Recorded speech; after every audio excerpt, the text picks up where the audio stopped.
Jujur saya harus mengatakan bahwa film Dirty Vote ini menurut saya perlu diberikan cermin, ya. Dan cermin itu saya hadirkan kali ini dengan apa yang disebut dengan clean vote, ya.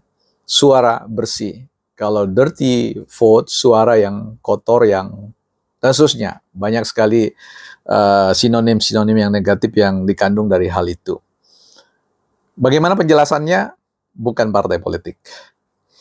Baik, teman-teman, kita akan bahas tentang clean vote, tidak lagi dirty vote, ya. Silakan saja pihak-pihak mana yang mencoba untuk mengedukasi, sign quote, mengedukasi negara ini, republik ini dalam konteks politik, tapi tidak serta-merta apa yang kita sampaikan mengedukasi itu benar-benar mengedukasi, ya. Sama halnya yang saya lakukan. Maksudnya mengedukasi, bisa saja saya keliru dalam hal melakukan itu. Jadi, oke, fine-fine sajalah. Kita mau lihat sebuah buku yang berjudul Konflik-konflik dalam Ilmu Sosial. Di sini dituliskan kebenaran yang diuji secara sistematis bisa memberi pegangan bagi penyelesaian konflik-konflik yang mengganggu. Kebenaran yang diuji secara sistematis bisa memberi pegangan bagi penyelesaian konflik-konflik yang mengganggu.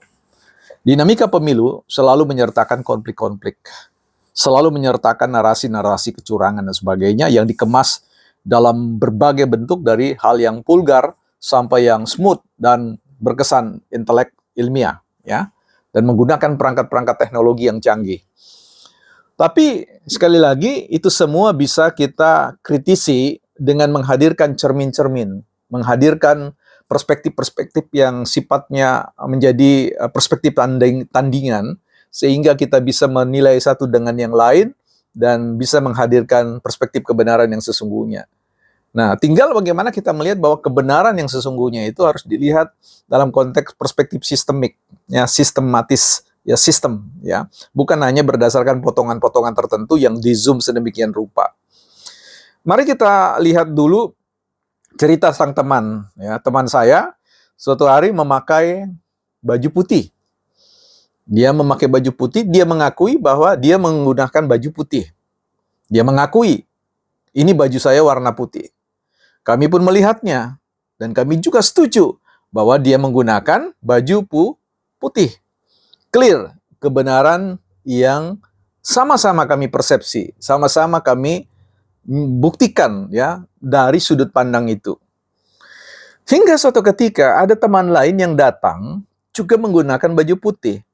Dan ketika dia berdiri persis bersampingan dengan teman saya yang tadi mengaku menggunakan baju putih, kami terkejut.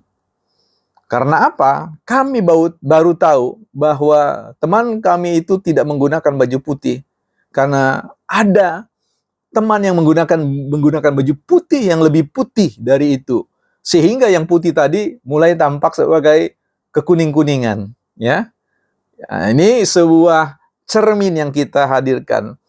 Jadi kalau kita berbicara tentang clean vote, ya, suara yang putih ini, suara yang bening ini, ketika dihadirkan, kita baru akan bisa lihat bahwa ternyata sebuah narasi-narasi yang dianggap sebagai sebuah narasi putih bisa menjadi sebenarnya bukan narasi putih.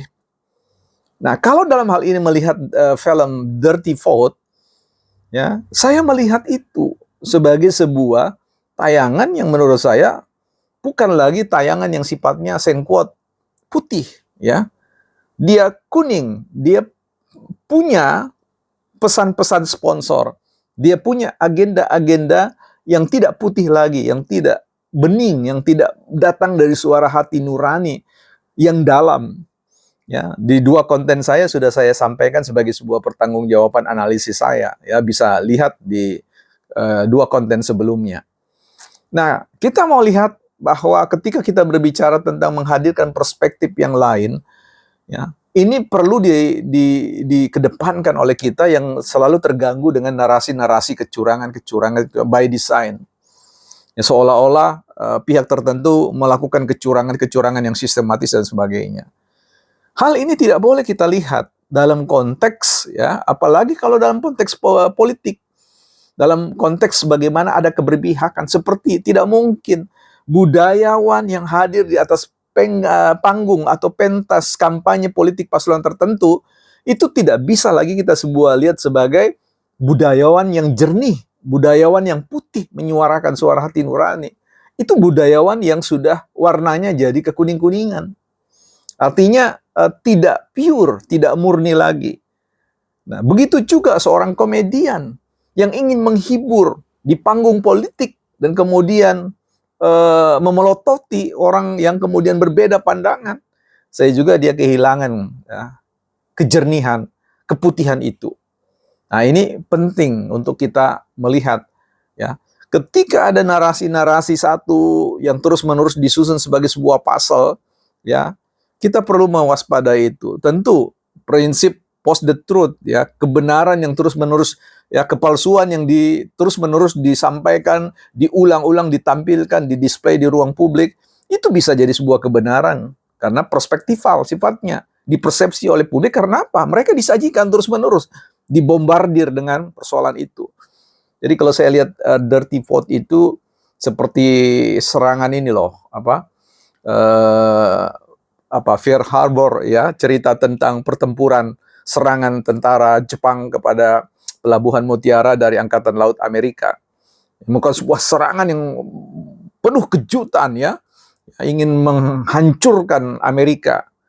Tetapi kita tahu pada akhirnya situasi bisa terbalik, ya, seperti itu.